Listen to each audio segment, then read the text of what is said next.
the first step in succession planning is to determine whether the next generation shares your long-term goals. And then succession planning usually requires a team. It's not a one-stop shop.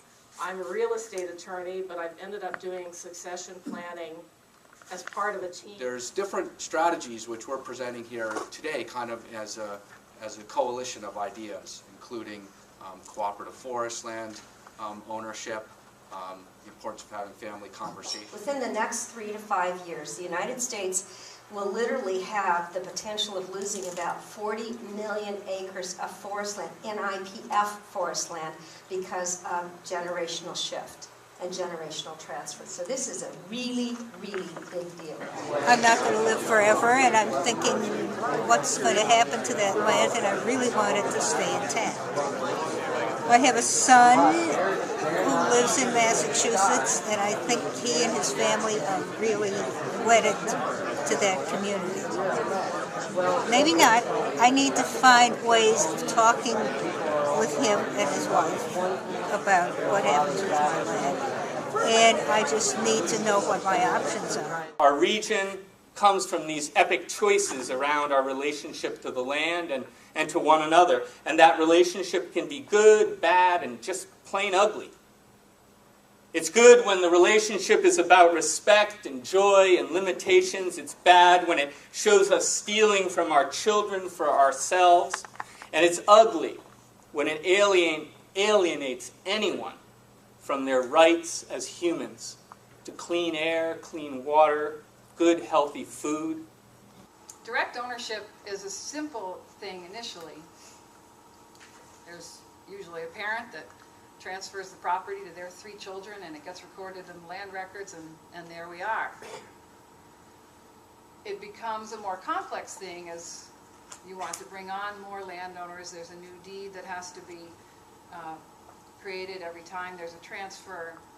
Every owner of the property has to sign off on any transfer of the real estate. So the more people you have, the more signature pages you're going to have on your deed. There's also collective and individual responsibility for expenses and liabilities associated with the real estate. Your kids have lives that, you know, they live in different cities, they're off doing other things, but they may want to come back. They want to come back to their roots and, you know, maybe have Christmas here, or they want to come in the summer and swim in the lake, or whatever it happens to be.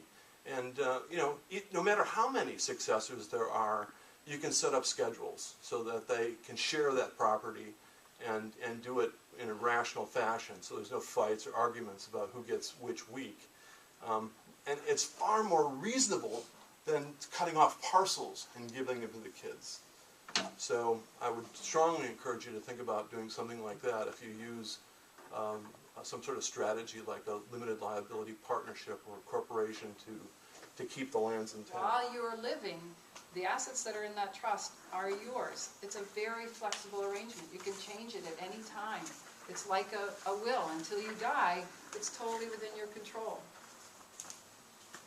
On your death, the trust becomes irrevocable. An irrevocable trust is one that can't be changed. The directions can't be changed unless you've given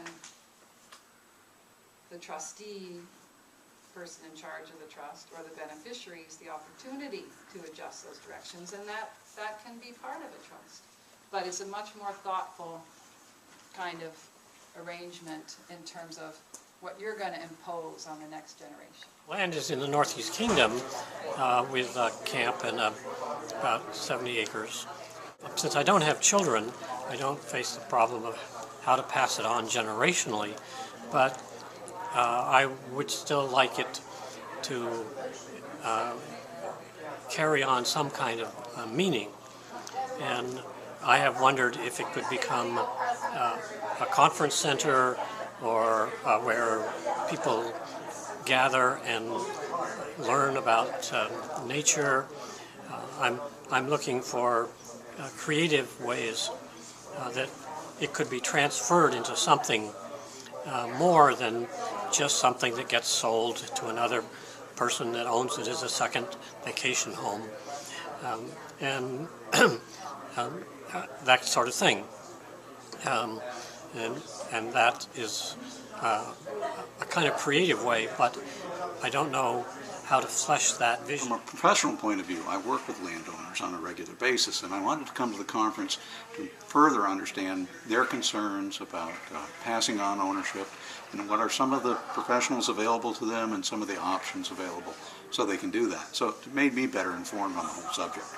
As landowners and people in the industry itself, we have historically thought, managed, done our activity around this concept of health, care, and use of forests.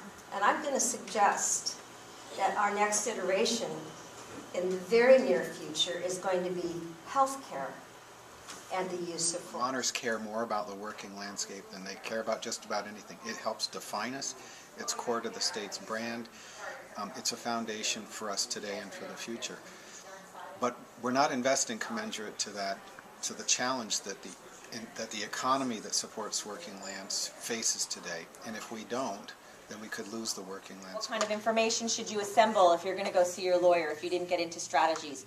That's it. I don't even have kids, and I'm worried about how to get it to the third generation. My nieces and nephews. So 3 months out, I want to get more of the family more worried about it. 3 months out, I want to communicate with the family, get them thinking about how they want to either inherit or pass along and what pitfalls they need to start thinking about. And I also want to introduce them to the concept of conservation easements, which I don't think anybody has thought about. 6 months out, I want to hold a meeting of the 3 siblings that are currently co-owners. And 12 months out, I want to hold a family meeting that brings in the 3rd generation.